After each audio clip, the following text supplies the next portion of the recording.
The broadcast is now starting. All attendees are in listen-only mode. Good afternoon.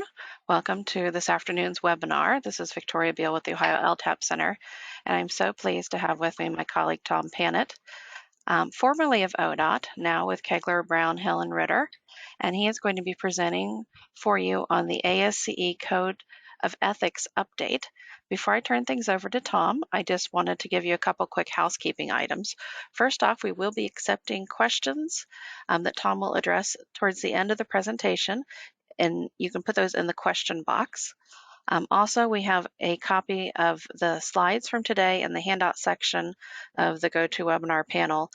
However, if you're not able to download it for some reason, don't despair, because we'll be sending out a follow-up email with, at a minimum, a link to the handouts, hopefully also a link to the recording of the presentation if the software cooperates with us today. And last but not least, I want to mention that Tom is also going to be using Mentimeter. So we would ask sometime during the presentation, if you want to participate, that you pull up your cell phone or a second screen and go to menti.com and get ready to enter a code that he will give you when he gets to that portion of the presentation. So that way you can actively participate in the polling. So with that, Tom, it's all yours. Great, thank you, Victoria. Welcome everyone to an opportunity for about 1 hour of continuing education credits for professional engineers, professional surveyors, ethics. As Victoria said, my name is Tom Pannett. I retired from ODOT last year. While at the department, I was an engineer, lawyer, and manager. And now that I work for a private law firm, Kegler Brown Hill Ritter in Columbus, Ohio, I call myself a transportation engineer. I kind of just make that up as I go along, because it's transportation lawyer, because there's no real good definition of it. But I do things like eminent domain litigation.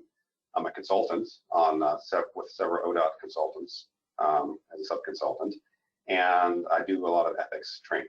Yeah, I've been had the pleasure of talking at OTEC, at the Conway Conference, to other groups that you would know, to lawyers, to engineers, to thousands over the years, and I really enjoy it. I'm glad. I really appreciate Victoria giving me the opportunity to come and talk to you today about this real curious topic, which is the Code of Ethics for a very large organization that I'm certain many of you belong to, the American Society of Civil Engineers. They've had a ethics code for a very long time, and they've updated it over the years, and this is the latest update from 2020. And it's really timely, I think, to talk about it, because it's given a couple of years for people to think about it, to think about the change, to think about how they came about the change, talk about it, to comment on it. It didn't just happen and then like all of a sudden sprung on folks. There's actually has been some academic thought and discussion about this change, and we're going to get into that topic today. So with that, like Victoria said, we're going to get into a Menti question and answer survey, which I hope you'll enjoy, and then there'll be hopefully an opportunity for questions at the end. So let's go ahead and get going. So those of you who have seen my presentations in the past know that I like to sort of talk about unusual topics. So these are sort of highlights of things that I've talked about over the years in my ethics presentations. I'd like to take theories of ethics, diversity and inclusion as an ethics construct, the evolution of engineering ethics, ethical concerns with autonomous vehicles, take these different theories of ethics and apply them directly to engineering issues or societal issues at the time and how they affect professional engineers. So this is no different than that. It's very topical. Like I said, these changes just happened in 2020, and they are a reaction to changes in society in many ways. And one of the other things that I do when I do these presentations, and I don't just sort of regurgitate war stories or go over the code and be very matter of fact, actually ask my audience to sort of think with me, to maybe have an internal debate, because right now it's not really an opportunity for discussion. We can ask, like I said, ask questions at the end, but have a debate with yourself and have you think about why these changes were made, how they impact ethics, how they impact our profession, and are they always good? Are they bad? Are they neutral? Is it something that we just have to accept? I'm going to challenge folks to sort of think about these changes a little bit, especially as they apply to engineers. So the other thing I really like to do with my presentations, two things. Every once in a while, I'll put a fun little quote at the bottom. It usually has to do with the topic, always has to do with the topic we're talking about. And I'd like to give you sort of an outline what we're going to be discussing today. I think it's helpful so that, you know, at least, hey, there's one more thing left, and then there's the end, so I can, you know, move on to something else. So here's the topics we're going to talk about today. I want to discuss the laws and the rules of engineering ethics. I think it's very important. We're going to get into a couple other issues, the Engineer's Creed, which is actually in my office right now above my head. I keep that on my wall in every office I've been in, as well as my Lawyer's Creed. I think they're not exactly the same, but there's a lot of overlap. The foundation of ethical theory, I think it's important to put some, you know, set the foundation for what we're going to be talking about, and then get into the perception of engineers, the changes to the ASCE Code, what people have been talking about, how others have perceived these changes and things they felt were really priorities to bring up. And then we'll do an ethical dilemma online survey through Menti, and then we'll have some final thoughts and discussions. All right. So continuing education and the laws require, certain laws require us to have continuing education. Not necessarily any one is more important than the other, the CEUs or the laws, but they're very much integrated, and they didn't always exist the way they are today. So it used to be, you know, 100 years ago, maybe less even, you would have a mentor-mentee relationship. You wouldn't have continuing education. You didn't have laws that certainly required continuing education. Rather, you would get together in a journeyman apprentice, and if you wanted to be an engineer, if you wanted to be a lawyer, if you wanted to be a doctor, you would work for someone in an apprentice role, and you would learn from them.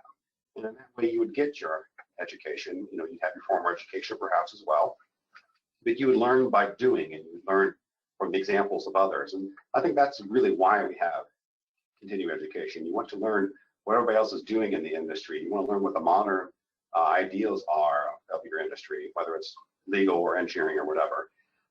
But those didn't become very formal until mid-20th century, when they actually had some training in New York, and then regulations started coming into place in the 70s, especially for ethics, basically because of the Watergate situation. So those needs for being trained, especially from the ethics and professionalism perspective, became codified about that 70s, 80s, 90s timeframe and across the country. But not until 2005 did continuing education be required by professional engineers for engineers and surveyors in Ohio. I got my license in 1997. I remember not having to go to any continuing education. I remember when 2005 rolled around, that time frame, I was sort of taken aback. I was like, why do I, you know, need to be trained? Who came up with this idea? Sort of thought of it as a hassle, but the other time, I'm like, well, okay, it's good because we get in front of folks and we get to learn what's going on, and get to get updated on whatever people want to talk about and train us on and provide continuing education on. But interestingly, in about 2017, the law changed again in Ohio, and it became mandatory that professional engineers and surveyors had to have ethics training. And that was another thing. I was like, well, why did that have to happen? I didn't quite understand. Like, you know, it's kind of my nature of me. I like to question things. And so what I did is I actually went to the General Assembly. Now, actually, I sit across from the State House right now, and I tried to find out from them, you know, what happened in 2017. I was about a year late. I didn't necessarily see it coming. I didn't have my fingers on the pulse of it at the time, but I went into their archives and I researched why these changes were made. Why in 2017 did we all of a sudden need to have 2 additional credit hours of ethics? And I found out sort of the whole common statement that making law is making sausage. All these different ideas and comments and from people from different industries sort of went into this theory that one person in the state General Assembly had, that we needed to have these code section changes. We needed to make sure that engineers had at least 2 credit hours of professionalism and ethics training. And not all of them were necessarily made a lot of sense to me, because they were just more or less comments that we should do this and other states are doing this, and more or less society is changing and requiring these things in other jurisdictions. So it really wasn't a formal thing that engineers did right or wrong. It wasn't some big accident that happened or some other sea change in the industry that required it. It was really just different pressures from society, different pressures from other states, different pressures from other organizations that were also having these. You know, lawyers have had to have professional and ethics training for quite at least a decade before engineers did, maybe even 2. it was these societal pressures that created this change. Because engineers, as you probably know, being one, a professional engineer surveyor, are really regarded highly in sort of the rank of professionals. Congress being the bottom, and obviously it's probably even worse now. Lawyers, sadly, sort of towards the bottom. Nurses, always the top of professions that people perceive as ethical and professional and honest. So it wasn't the profession that directed, at least this wasn't the societal perception of the profession that directed the change that required us to have these continuing education hours, especially for ethics and professionalism. It was really these other sort of amorphous, non-tangential ideals that were other people putting pressures on General Assembly to make this change. And this is what the law now says. Ohio Revised Code 4733.151C2 requires us to have 30 hours every 2 years of continuing education, and at least 2 of them on professional ethics or rules relevant to the practice of engineering or surveying. Now, what does that mean? Well, it doesn't mean the ASHTO Green Book. It doesn't mean the LMD manual. It doesn't mean the OMU TCD. It means the rules that our governing body, the Board of Professional Engineers and Surveyors in Ohio, put forth to us to follow. Those are found in the Ohio Administrative Code. The Ohio Administrative Code is created by the PPPS board. They had an opportunity for public hearings. They put out these specific code sections for comments, and they're the ones who submitted them to be basically published and made law. So the General Assembly created the Ohio Revised Code. The PPPS board, in essence, created the Ohio Administrative Code. And these are our rules.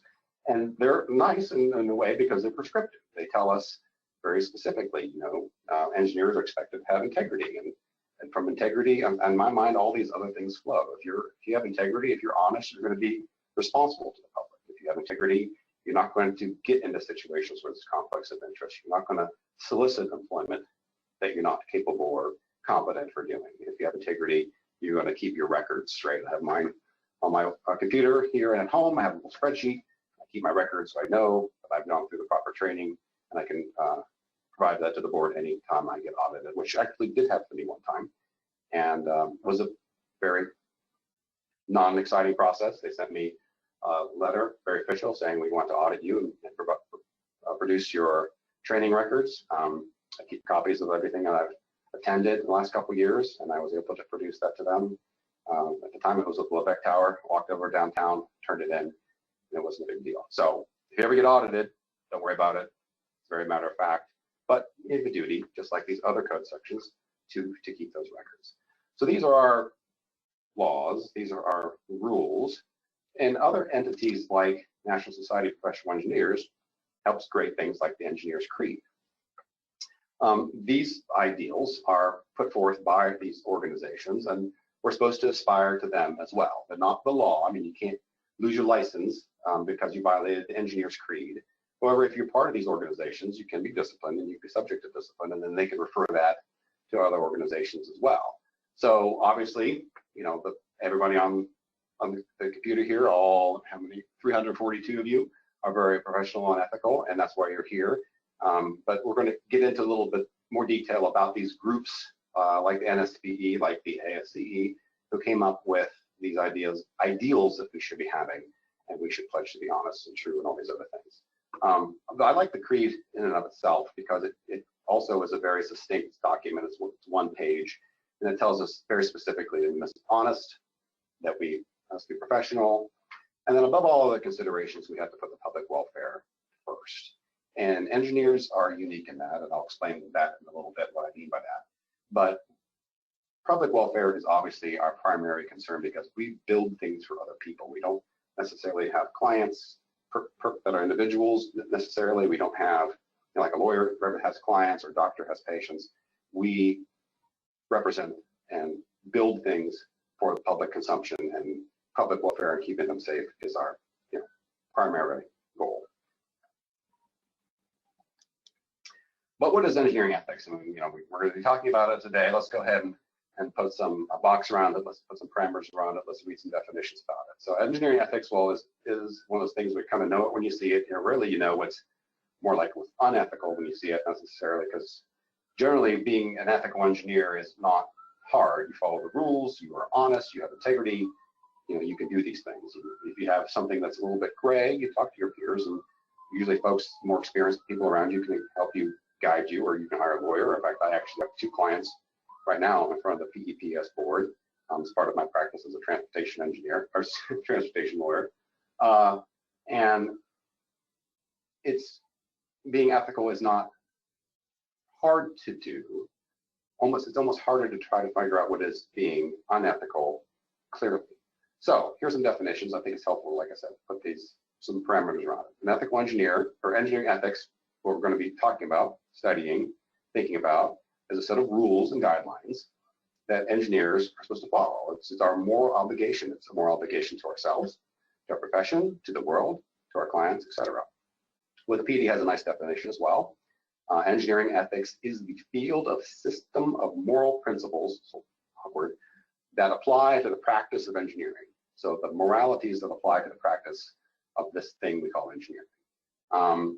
It examines engineering and society and how the philosophy of science, the philosophy of engineering, the philosophy of technology all sort of, work together. And they, I hate to use a definition to explain a definition, but in an ethical, perhaps moral, honest way. And then engineering ethics is business, is big business.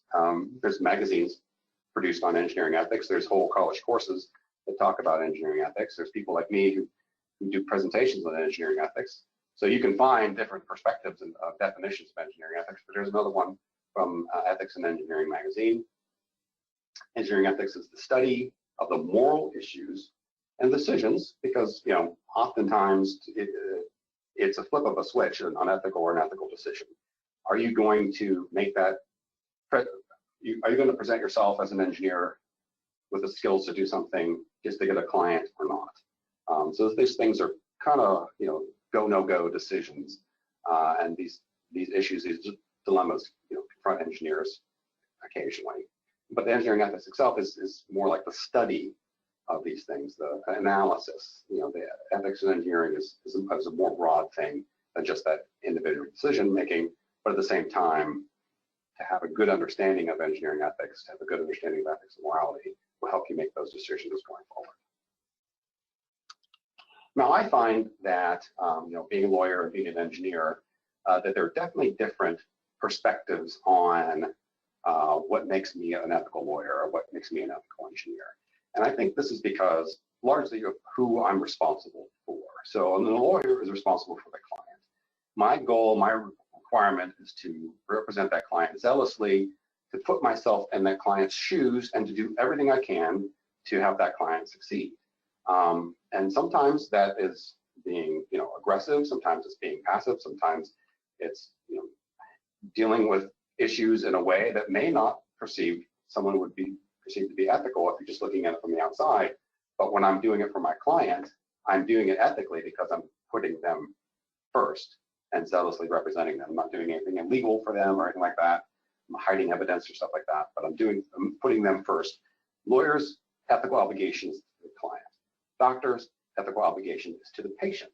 Accountants' ethical obligation is to business. That's their fiduciary responsibility.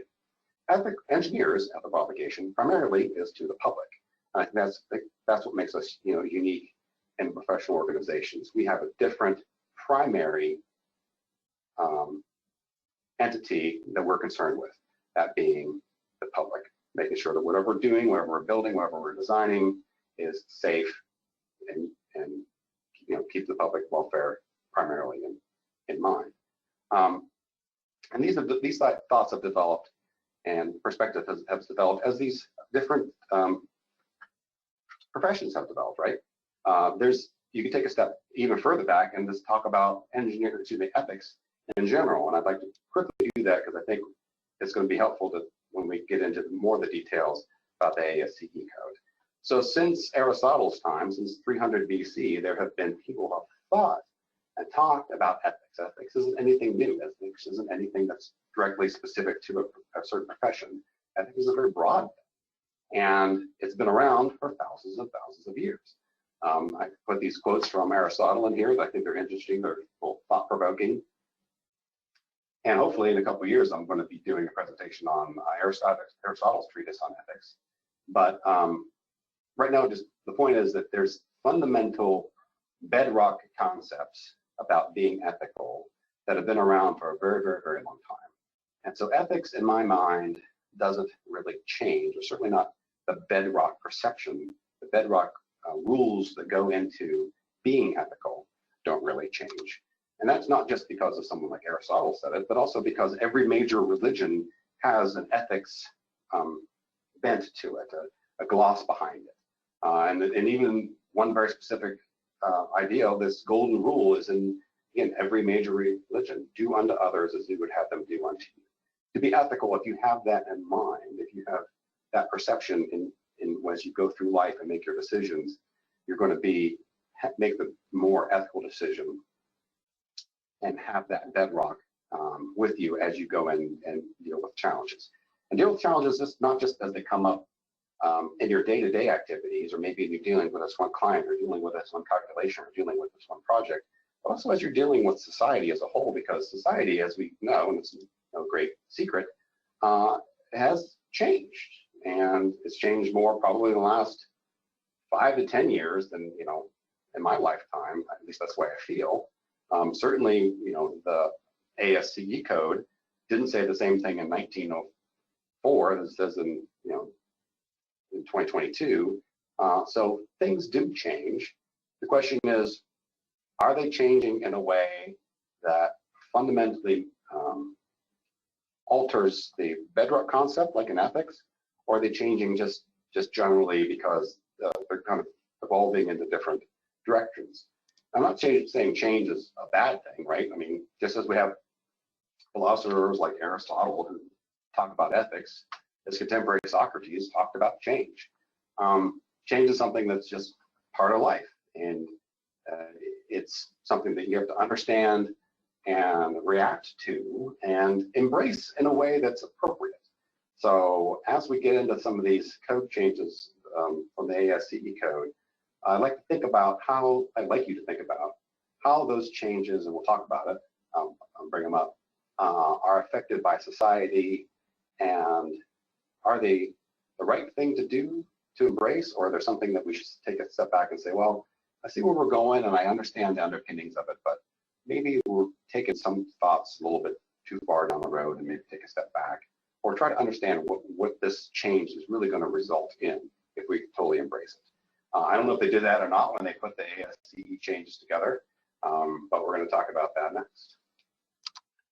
So here we are, the American Society of Civil Engineers Code of Ethics. It's a very, this isn't all it says, quite a bit more than this, but this is just a screenshot from their website, which explains, what the Code of Ethics says now. And it's a much more clean presentation of the Code of Ethics. The previous code was sort of rambling and it went in a bunch of different directions, and it had 8 canons and this, that, and the other. This is a very nice and sort of a one-shot view of sort of the priorities and the changes, what the code really wants to tell you and talk to you about as an engineer. And so first of all, the preamble, that's an amorphous thing, but we'll get into it in a minute. The preamble just, in essence, sets out the aspirational ideals, let's say, for the Code of Ethics. But then they give you these 5 criteria, and they said these, in our mind, this is the ASCE talking, are the priorities for engineers. Your first priority should be society. Okay, I get that. I don't think I can disagree with that. Yes, I've said as well, our priority as engineers should be to the public welfare. So I can see that society should be number 1. Next is the natural and built environment. Well, okay, I'm not sure exactly what that means, but let's just kind of take it on face value. I'm a big fan of the environment. I think we should make sure we protect it and do things that are good. So as engineers, it's appropriate to take that in consideration and make that a priority. Next is our profession, and then clients and employers, and then peers. All these things are important, but what the Code of Ethics does this time under the ASCE Code is they put these in order of priority. So in other words, if you're dealing with a situation where you're coming up with these two interests, A, I have my peers on one side, I have to make a determination, or B, society, I always have to choose society. Maybe a better example is clients and the natural and built environment. If I have to do something for a client, talking about in the way that this code is sort of set up and the way they've talked, the way they presented it, I have to make a decision that puts the natural and built environment before my client, or I could be subject to discipline under ASCE Code. So that's when you start to think about it that way, it's like, oh, is this really the right way of going about a code of ethics?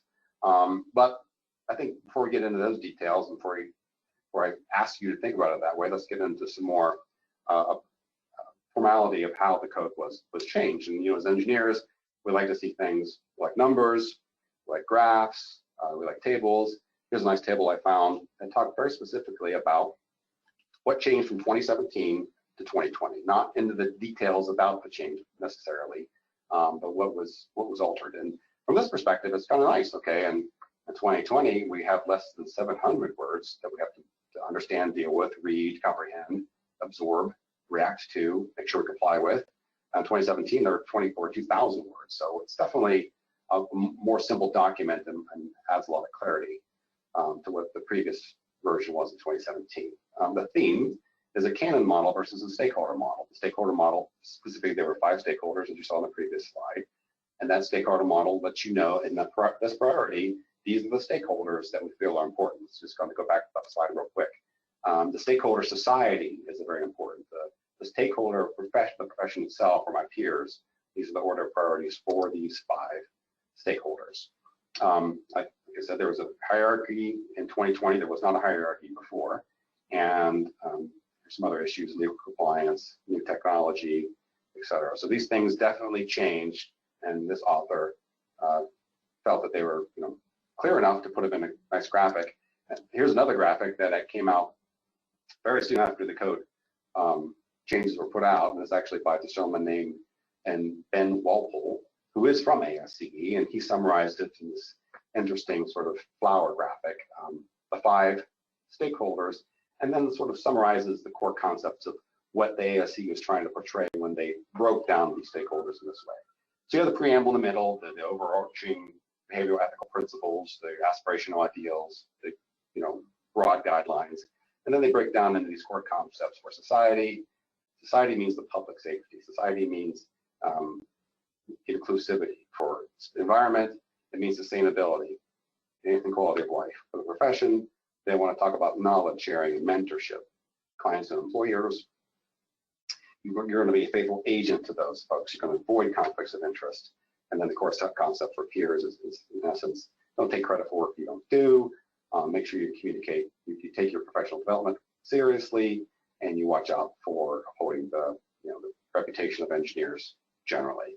So this is a nice graphic that sort of takes that breakdown and hits you with a one-shot of, hey, these are the main priorities that the code now portrays for you. Right around that same time, different commentators were talking about the code. Well, this is such a great thing. Look at all the work they did. I think it was like a 3 or 4 year process. It was a multi-year process to come up with a code, to debate, and discuss, and iterate it. And these individuals, right when it first came out, made these observations, and I thought they were kind of interesting because these are the people, these are the academics, these are the people who are thought provokers, and what they believe the code changes mean. So I highlight these quotes for the simple reason they feel like this code change about ethics code is a generational shift in ethical values. And I read that and I took a step back and was like, well, is that what this is? Are we shifting? Are we having a generational shift in ethical values? Or are we really just evolving sort of fundamental things into maybe a little more details and way of understanding and looking at them? It brings the code up to, when the person said it brings up to 21st century standards. Well, are 21st century standards the best right now? There's a lot of things in society that I'm not sure that I personally am a big fan of. And so are these standards something that I think our profession as engineers should be gravitating to? The last one is this living document, this continued evolution. I agree with that concept of something, evolving, and we obviously can't be static, and I'm a big proponent of certain ideals of ethics, and I'll get to those at the end of the presentation. But this living document, in my mind, means that it's something that's going to, fundamentally change. And I would suggest to you, from my perspective, ethics doesn't fundamentally change. The bedrock of ethics from Aristotle on hasn't fundamentally changed. But we can definitely enhance it and evolve it as society, changes and morphs and has different things that are different priorities. For instance, sustainability in the environment, one of those things. So let's dig into a little more detail about these changes. So the preamble itself, this sort of aspirational ideals, it sets out these criteria for us, and it just does it in like one paragraph. This is what we feel is important. Engineers should create safe, resilient, and sustainable infrastructure. Engineers should treat all persons with respect. Engineers should consider the current and anticipated needs of society, and engineers should use their knowledge and skill to enhance quality of life of humanity. These all sound like nice aspirational ideals. I don't think there's much to disagree with or anything to really disagree with about them, but I think it's worth thinking about it and maybe parsing some of the terms they use. What does it mean to have a sustainable and resilient infrastructure? If I have a client who wants me to build a building that's disposable, but the client needs it and is going to use it and it's functional and it has value to the client and maybe others, should I not take that work on because it's not sustainable and it might impact resilience of the environment? Definitely setting up the structure of this hierarchy of ethical ideals and these stakeholders in ASCE would suggest that yes, I really should question taking on a work for a client because they're lower in the totem pole than other stakeholders. So these type of things are I like to think about as I read these documents that come our way, and I hopefully ask you as participants in this ethics seminar to think about them too. But let's get into now the details of each one of the stakeholders. So what is the stakeholder number one? Number one is society. There are 9 separate provisions in this stakeholder. The previous version of the 2017 code said that professional engineers shall act with zero tolerance for bribery and corruption. And like another change, just a quick example is this one says that it's important to report any misconduct to the proper authorities. So this code is broader than the previous code section, 2017 version. 2020 version talks about it's mandatory to report misconduct. It doesn't necessarily say you got to specifically deal with these issues. But we have to have an acknowledgement of being honest and and protect the health, safety, and welfare of the public. That is the number one ideal, I would suggest, in this new code section. So society, number one. Environment and natural built environment, number 2. Adhere to the principles of sustainable development. The engineer shall consider and balance societal, environmental, and economic impacts, and then use resources wisely, and other sections. So first we have society, number 1, stakeholder. Number 2, stakeholder is our natural, and built environment. Number 3 is the profession. So the profession kind of takes a back seat to society. I would suggest it's always been that the profession takes a back seat to health, safety, and welfare. But now they're making it a little more clear as to these other details about what parts of society, what parts of the natural environment or the built environment should take priority over the profession. We need to uphold the integrity of the honor profession, and if we have integrity, as you remember from the code in Ohio, the administrative code, that is the number one thing. If we have integrity, most likely or naturally we're going to be professional and ethical people. So this, I just brought up the B, the practice of engineering and compliance with legal requirements of jurisdiction practice. That's a new twist on the verbiage from the previous canon version of the Code of Ethics, and there's a couple other changes in here as well that I'll sort of make emphasize that are just a little bit different and put a little twist on some verbiage. Next is clients and employers. That's stakeholder number 4.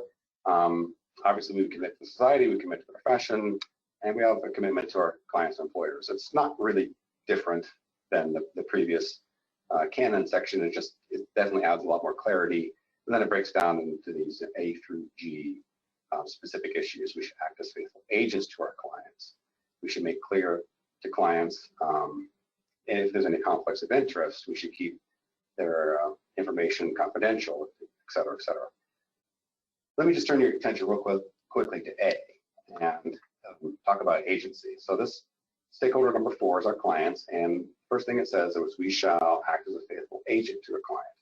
Well, when I put my lawyer hat on, I think of the agent and the principal relationship. And the agent should basically step into the shoes of the principal and make every decision that the principal would want to make. So when we act as an agent for the client, when we act as an agent for the principal, we are stepping in their shoes. So I get back to this point I was making earlier.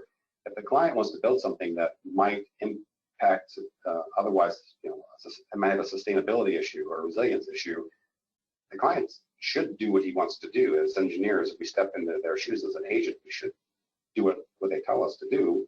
But now, because of this code section, we're sort of set up with this conflict, and it starts to really get into different shades of gray when we think, well, okay, I want to represent the client. It's ethical to represent the client. It's ethical to be the agent of the client, but then it's unethical to build something that's not sustainable. So this is an interplay that I keep going back and forth in my mind about. I'm not quite sure what the right answer is, but I think it's worth thinking about as we get into these, ethical dilemmas. Lastly, peers. So we shall only take credit for professional work that we have personally committed, of course. We should provide attribution to the work of others, of course. We should foster the health and safety of the workplace. It's all good. I think if you actually took a step back and put all these 5 stakeholders side by side, even though ASCE tried to remove some redundancy, there's definitely overlap and redundancy even between the 5 stakeholders. I don't know if they'll take another crack at this document. I would suggest probably not. I think they're pretty proud of the document they put together, and I think they should be. I think it's a lot clearer, a lot more concise, much easier to follow. Putting a priority of these things just kind of makes it easier to make a decision. My internal conflict of, gee, should I represent my client to build a non-sustainable building? Well, I don't have to worry about that, because if I'm going to be an ethical engineer, I'm going to follow these rules, and the decision's already made for me. So I like the new model. I think it's good, but I think they could even do better, because if you read it real closely, you'll find some redundancy. I point out the last line because there's now a duty to report violations of the Code of Ethics to the ASCE. And I find it amusing because back in law school, when I took legal ethics, back in like 1998, this is already a requirement. Lawyers have to disclose ethical violations to the bar, to the House Supreme Court, if they know another lawyer is doing something unethical. We call it ratting on your friends. It's something that was a funny way to remember it, but it's true. If you have a friend and your friend's doing something wrong, you got to tell on them. Otherwise, you could be subject to discipline. So it's interesting now that the ASCE has made that clear, even in this model, that we have this duty as engineers, as ethical engineers, to basically tell on folks. And if we don't, we ourselves, according for members of ASCE, could be subject to discipline. So we had sort of, right when the changes first came out, we had a bunch of people commenting on the changes. Since it's had a chance to sort of effervesce for a few years, other folks have been writing about it. There's an attorney who works for ASCE, and she's actually written a couple of very large articles about the changes and her perspectives of them. And I think those are really poignant because I think she's involved in many ways in the changes, and she's sort of disclosing sort of the background. And so if you have any interest in getting into the different changes from the ASCE code, you can look up her comments or just Google them online, and they'll come right up when you put in 2020 ASCE code changes and ethics. But others have commented on it as well, and I think there are really three main criteria where people generally have been commenting on. The fact that the changes were substantive, the changes just a form, and then people have been commenting, given their opinions on these changes. So I thought it'd be useful to get some quick highlights of those handful of comments. So substantively, clearly, if you get a chance to read them and compare the 2020 version with the 2017 version, you recognize that there's a definite focus on the environment within engineering. Sustainability is definitely, and resource depletion has definitely moved to the forefront in these changes. So I think it's definitely a substantive change to the 2020 code. And then, as I showed you the previous graphic that talked about, 695 words from 2,070 words. Definitely form and formatting has changed. It's much, it's a briefer document. It's leaner document. It's probably a more clear document. And there's definitely redundancy that was removed. There's definitely some cumbersome language. You'd read it, you kind of the old 2017 version, you kind of go down to a rabbit hole of an issue and then come back up again. So that was, I think they did a really, really good job of making that more clear, more accessible to folks in the 2020 version. And lots of people who've been commenting on it have agreed with that. And then lastly, is just their people's perception and the opinion of these changes. And this is where maybe I start to differ. In my opinion, there's fundamental ethical ideals that really can't be changed or shouldn't be changed just because society is vacillating one way or another. So I don't know that you need to make changes to ethical ideals as society evolves. And I would suggest these people who say that ethical obligations are not static or universal, I just disagree with that. These people who've commented on the 2020 changes laud that as a good thing, and I'm not quite sure that it is a good thing. I think that there should be some fundamental moral laws, call it what you will, that don't change. Otherwise, you get into this, ethical quicksand, and things that were unethical last year are not unethical this year, and vice versa. So just summary of those changes from 2017 to 2020. Definitely a much greater focus on the environment, making that a priority. It's item number 2 now out of the 5 items. So the environment is definitely moved up in the food chain as far as ASCE's Code of Ethics. Brevity is definitely it's a briefer document. It's leaner, it's cleaner. There's definitely more brevity involved. There's ethical malleability, I'm suggesting. I think people are a fan of this idea that ethics changes as society changes and establishes some priority. I bring these 4 items up because in my mind, that's definitely a very clear reaction to society, right? Society these days is much more concerned about the environment than they used to be. It's a priority for many folks, for the government, certainly for industry, absolutely, for people generally to talk more and to think more about the environment than they have before. People deal with communications in much briefer ways than they used to. We have 64-character tweets, we have emails, we have texts. Brevity is definitely a trend of society, and ASCE reacted to that. Ethical malleability. I mean, that's one of the things that I beat myself a little bit of concern with. I don't think ethics can be malleable. I think it should be foundational. But it's definitely these things in society that we've all seen, these trends over the last decade or so are changes. And is it good or is it bad? I'm not quite sure, but definitely ASCE reacted to those changes when they made these changes in their 2020 code. And then priority. I think we all kind of like, in one way, certainly as engineers, I would suggest to you, we like being told this is the standard and we're going to follow these standards. And so I think society likes that too. This is the rules, we're going to follow these rules. This is the priority, we're going to follow this priority. So I think, again, that was a reaction to society, and I kind of agree with that change. It's good to have this clarity. I'm not sure I agree with the 1 through 5 set up as they are, but it's nice to have this priority when you have to have an ethical decision, because it just makes that decision easier and more clear. One thing that has also changed and is this acceptance, embrace more of embracing technology in ethics, and recognizing that we have to react to technology as engineers, especially. We're we're technical folks, and it's part of our everyday living.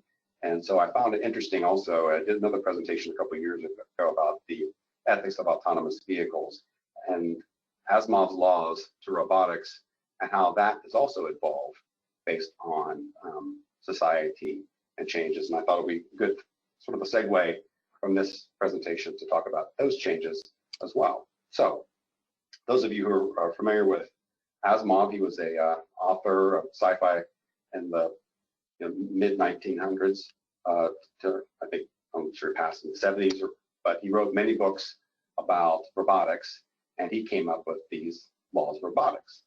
And as we know, autonomous vehicles are here.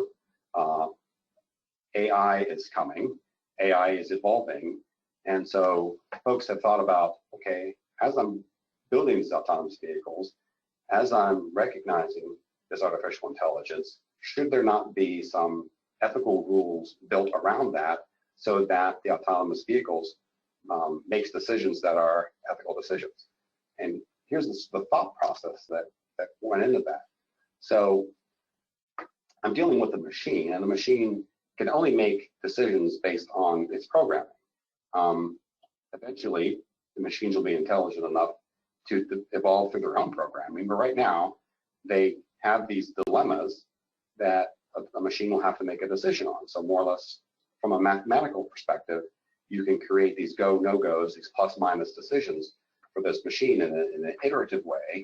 The machine could come to an ethical conclusion. So when you deal with ethical dilemmas, however, we're going to get into that a little bit. An ethical dilemma, by its very nature, does not necessarily have a right or a wrong answer. There's better answers and there's worse answers, but there's not necessarily right or wrong. So trying to put that into an artificial intelligence scenario is very challenging. So using the Asimov's rules, wasn't me, I'm not this smart. Someone came up with the basically the rules, ethical rules for autonomous vehicles. And here they are.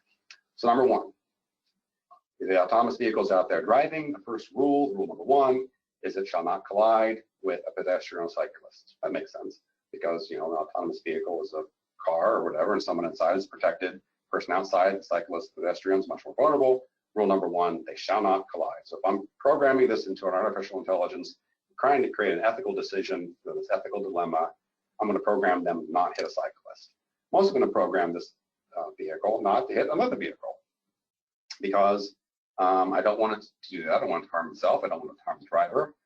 So if it has to come up with an ethical dilemma, it's going to avoid the other vehicle unless it violates the first law. And the first law being don't hit a person. And then if I have to, you know, hit a wall, I will do that only if I have to avoid the vehicle or avoid a person. So these laws sort of fall into each other. And then lastly, you know, I want my car to drive with speed limit. I want it to stop at stop signs. So my car is going to be programmed first to stop at stop signs, but if it stops at a stop sign and doing so is going to hit another car, I'm not going to do that unless I have to, because my only other alternative is to hit a person. Pedestrians crossing, I have to go swerve to the right, hit the car beside me, but I don't hit the person who's trying to cross the crosswalk. And so this is sort of the ethical go, no-go decision points that are being programmed into autonomous vehicles in sort of a simplistic kind of fun way based on Asimov's rules for robotics. Ethical dilemmas, ethical decisions are sometimes easy, it's sometimes very clear, black and white, but sometimes it's not. And when you get into what's the true definition of an ethical dilemma, like I said, there is no right or wrong answer. So this is a tool I found online, which is helpful. You can print this out and keep it if you wish, or just kind of think about it today. It talks about the sort of thought processes you go through when you confronted with an ethical decision. I'll just go read a couple of them. The first one, you know, the harm test. Does the decision I'm going to make do less harm than some other decision? Would I want my choice, whatever this decision is, to be published somewhere in the world? Would I want my grandmother to know that I'm making this decision? Is it defensible? Is it reversible? Will my colleagues agree with it? Does it impact my organization? And is it virtuous? Using this tool, if if you ever come up with something that you're kind of think is, oh, I'm not quite sure if I should do it this way. I'm not sure if I should make that decision. This is an interesting tool to use, and it helps you think through different scenarios of the impacts of this decision that you're trying to make. In an ethical way. So, given that sort of framework, let's go ahead and go to our Mentimeter, and we're going to ask some questions that are not true ethical dilemmas. There's actually pretty much a right or wrong answer. But let's go through our Mentimeter test and see how we do answering some of these questions. So bear with me. This is going to be logistically a little bit challenging. I'm going to pull up Menti, and this is the code you'll use. And this is the screen for the presentation. And if you type into that code in menti.com, we start the presentation, you should be able to answer these questions. All right, so I'm going to leave the screen on for just a second, and then I'm going to click over to the questions so we can ask ourselves if engineer Crab can work for the construction company or not. All right, so the first, oops, sorry.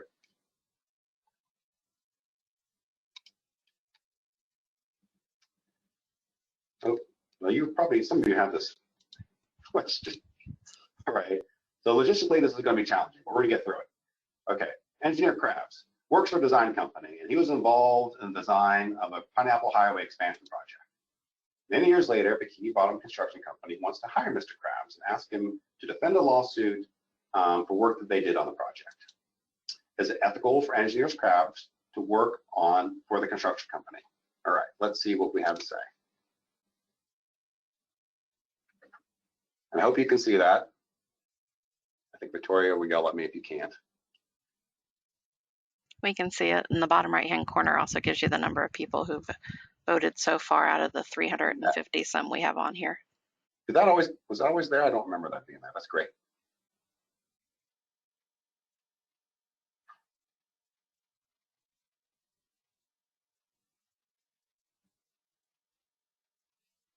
All right. We got about half the folks answering, a little over half. So, is it ethical for Mr. Engineer Krabs to work for the construction company? Maybe. Yeah, I have to disclose that I'm a lawyer by trade, and so maybe it's one of my favorite answers. If he fully discloses his relationship and lets everyone know about the work he did for the design firm, and then receives a waiver from the owner of the highway project, then he could accept the work. But really, this puts his ability, it moves his client relationship to the owner of the highway project, because that person controls his ability to move on to the next phase of work. So if the answer is maybe, if he gets the proper permission and fully discloses everything. All right. Engineer Pete Plankton is a major shareholder in a company that manufactures water drainage systems. He responds to a solicitation from the village of Bikini Bottom and gets the job to design their downtown drainage facility. So he works for this company. He's a major shareholder in this company that does this drainage system, and he gets work to more or less design a facility that would use this drainage system. Is it ethical for Pete Plankton to recommend to that Bikini Bottom use his company system? All right, that's the question. Let's see what our answers are. My computer decides to work. There we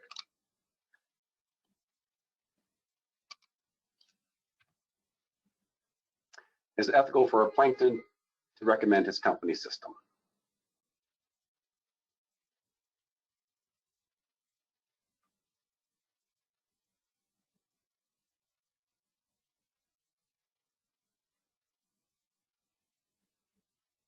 He listened to you about that answer, maybe.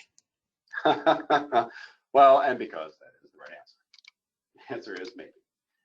Similar to the previous, you have to fully disclose everything to everyone. So if you're full and open and you say, look, I did the analysis, my system is the best system, and I'm disclosing to you that I'm the part owner of the system. Ultimately, the client makes the determination. The engineer will stamp plans if the client accepts them, when the client accepts them, but he could perform this work, he could recommend his company, if he goes through the process of full disclosure.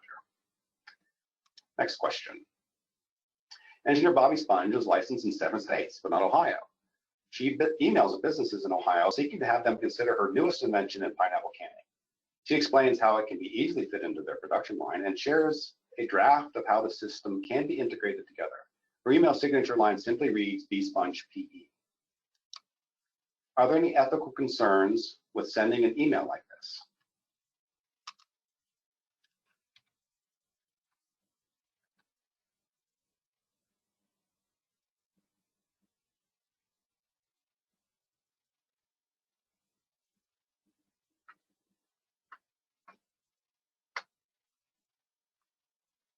These are actually, by and large, real-world scenarios, although the names of the clients have been changed.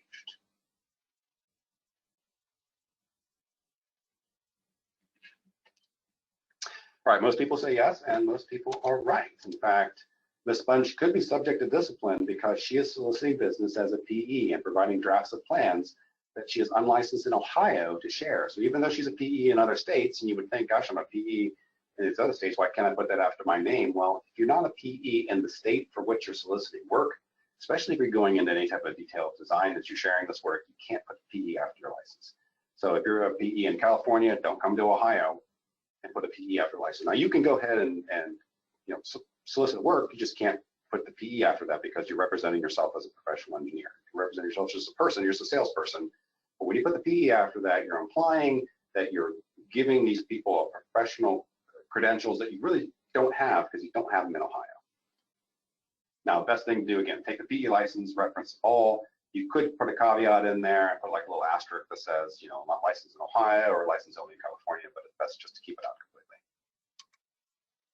Next question. Engineer Squidward gets involved in a publication of an important engineering discovery that will revolutionize the woodwind music industry. However, he has no real knowledge of the discovery, and his only contribution to the publication is he corrected some typographic errors, but he insists his name should be included on one of the authors of the article. Should he do that?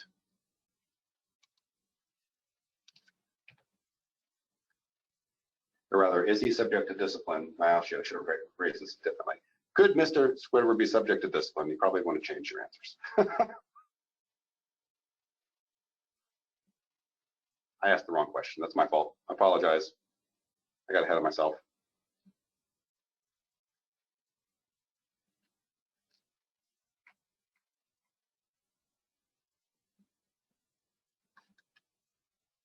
Okay, we have the answers in. Let's go see what the answer is. The answer is Mr. Squidward could be subject to discipline because his actions are at odds with academic honesty. He's not doing something honest. He doesn't have integrity if he's trying to take credit for work from others. Just because you're out there putting dots on I's and crossing T's, this doesn't give you the right to put your name on an official important engineering discovery publication. Next question. Engineer Pat Starr is in the process of obtaining his PE license in Ohio. So he's licensed in 7 other states. He performs professional engineering work on a project that's reviewed by his supervisor, Ms. Sandra Squirrel, who is a PE in Ohio. Okay, so he's trying to get his PE, doesn't have it yet, but he's doing work under a professional engineer. Can Mr. Starr reference his PE license in emails when he's exchanging his work product with a client?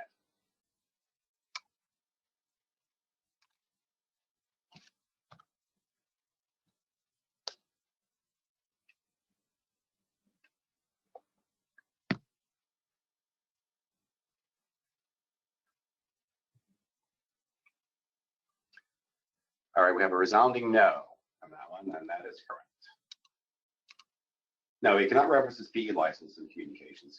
Even though his work is being supervised by and directed by another PE, he still can't reference his PE license. Even though he's trying in Ohio and he's referenced 7 other states, he cannot reference his PE license in Ohio. Now, the work can be engineering work because Ms. Squirrel is going to be the one who's going to be putting her stamp on it, but Mr. Starr cannot reference his PE license in communications about this work. All right, I think this is the last one. Engineer Puffs works for a large firm. Another engineer in her company, Gary, is working on a site plan for a valuable client. Gary used a report to Puffs. Gary used to report to Puffs prior to getting his PE license. So Puffs occasionally looks at Gary's work. Puffs determines that Gary missed a plan detail and the potential of causing a runoff from the facility, and it's going to impact an adjacent wetland.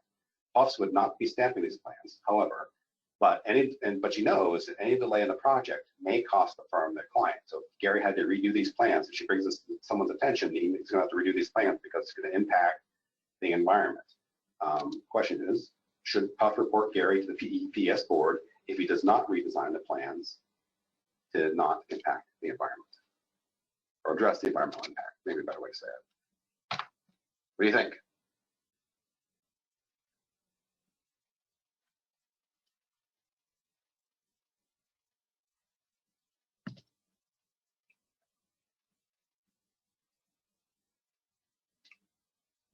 All right, so the vast majority of you said yes.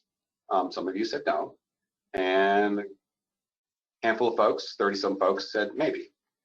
And this is actually a bit of a shade of gray. This is not actual real world scenario. This is a scenario based on the new rules from the ASCE. So under their code, arguably, and if they're both members of the ASCE, Puff's first duty is to the environment, right? Because we have those priorities. So she should recommend that Gary stop the project and get the design fixed, despite the harm to the firm, despite the potential harm to the client. Should he fail to agree, Puffs may have to report to the PEPS board, but she certainly, according to the ASCE Code, because remember she has a duty to rat on her friends, she has to report Gary to the ASCE if they're both members. So this is actually a little bit of a tricky one. So that's the last of our questions. And we have, I'm sorry, Tom, go ahead. No, please, Victoria. I say we do have 4 questions that came in. Would you like me to read those off now or in a minute? How much time we have left? We're actually a minute over. Oh gosh, I'm sorry. Let me go ahead and wrap this up real quick. I think I can bust through this and then we can ask the questions. People can stay over if they want me to pontificate on some more stuff. So my question to you there is it time to update our administrative code? We have the ASCE code being updated. Its reaction to the society, clearly, there's some things in there that are very good, way past time to change. Some of the things in there that I thought were a little bit pushing the envelope. I've suggested an evolution, not necessarily change the administrative code. You'll see there's 2 through 9. I've actually suggested administrative code number 10, Tom's administrative code. Because I do feel fairly passionate about diversity and inclusion from a way that brings more people into our world. It makes us sensitive to how we deal with people that are different than us. I'm different than you, you're different than me, so we're all absolutely diverse. But I think that it's good to bring out to the public, to our clients, to our peers, that we recognize the need of engineers to be sensitive to these differences because we impact the public as a whole. We don't just impact one person when we build a building or build a road. We impact the public as a whole, and therefore I would suggest these changes. And whenever, like I said before, whenever you put something like this in front of the PEPS board, if they ever look at it, and I've sent it to a handful of the members already, in Ohio, it's part of a debate, it's part of a discussion. It opens people's eyes, it allows them for the dialogue, and that's what I've suggested when I sent this to them. That's my code changes very quickly, summarizing. We know that we have this hierarchy for stakeholders and the new ASCE code. It was definitely a reaction to societal changes. My 2 cents worth is it elevates certain things and de-escalates or puts changes around some priority. I do wonder about that, and I think it's appropriate to think about it because sometimes ethics, while there's certainly a foundation, things that are fundamental, there are shades of gray, and the ASCE code in one ways clarifies that, and other ways in my mind makes other things even more gray. So that's it. Thank you for your time. I appreciate it. At this point, I'm sorry that we went a little bit overboard, but over time. But I'm happy to answer any questions. I'm turning towards my computer now because this is where I see Victoria's voice. So go ahead. Thanks, Tom. One question that kind of goes along with what you just spoke about.